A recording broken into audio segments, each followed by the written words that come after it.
Et tout de suite, l'histoire en marche.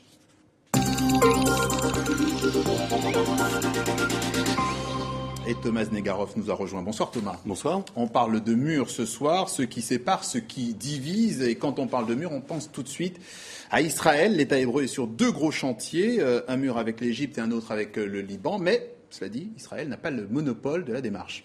Non, et quelques mois après avoir célébré en grande pompe les 20 ans de la chute du mur de Berlin, peut-être le plus célèbre d'entre les murs, eh bien, je crois que force est de constater qu'effectivement, il y a beaucoup de murs qui se sont érigés sur la planète à une époque où pourtant on parle de mondialisation, donc d'effacement des frontières, ce qui pourrait sembler paradoxal. Alors je crois qu'avec l'exemple d'Israël, on a finalement les deux grands types de murs qui existent. Le mur à la frontière avec le Sinaï qui illustrerait finalement la crainte des migrants clandestins. Et là, on a beaucoup d'illustrations dans le monde. C'est la barda entre les États-Unis et le Mexique. C'est le cas également des murs autour des deux enclaves espagnoles de Ceuta et Melilla au Maroc. La Grèce songe également à construire 130 km de murs avec la Turquie. Bref, beaucoup d'exemples. Même le Botswana en Afrique qui, depuis 2003, a construit une barrière sécurisée avec le Zimbabwe. Et puis l'autre, effectivement, c'est l'enjeu sécuritaire. Là, on pense plutôt à la barrière de sécurité construite commencée il y a plus de 10 ans entre Israël et la Cisjordanie. Et là, les exemples sont très fréquents. Le mur entre les deux Corées, entre le Maroc et le Sahara occidental. Bref, beaucoup de murs qui, aujourd'hui, jonchent notre planète. Alors, les murs restent, Thomas, une pratique finalement récurrente à travers les âges. Oui, vous avez raison. Chaque époque a connu ses murs. Alors, dans l'histoire, il y a beaucoup d'exemples. Alexandre le Grand, au IVe siècle avant Jésus-Christ, avait fait ériger des murs, précisément, pour éviter l'arrivée des barbares dans les montagnes du Caucase. Les Chinois, évidemment, nous connaissons tous la Grande Muraille de Chine, érigée très progressivement entre le IIIe siècle avant Jésus-Christ et achevée dans sa forme actuelle au XVIIe siècle de notre ère, pour empêcher également l'arrivée de tribus nomades venant du nord.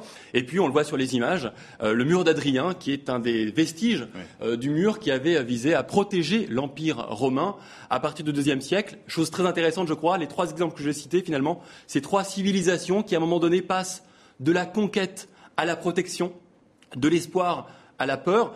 Et dans un temps plus récent, on pourrait évoquer aussi le mur de l'Atlantique, construit par les nazis, dans l'Atlantique précisément à partir de 1942, qui visait à empêcher le débarquement.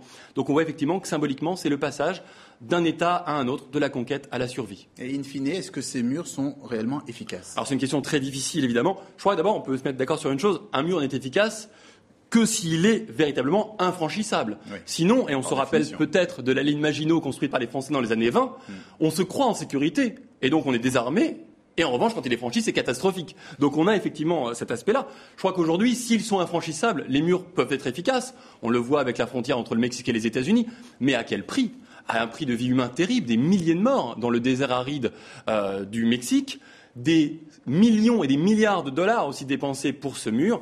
Donc je crois que, au final, les murs ne font que ralentir l'histoire. Et ils sont finalement aux frontières ce que la violence est au dialogue, à savoir une impasse. Thomas Negaroff, l'histoire en marche. Merci à vous.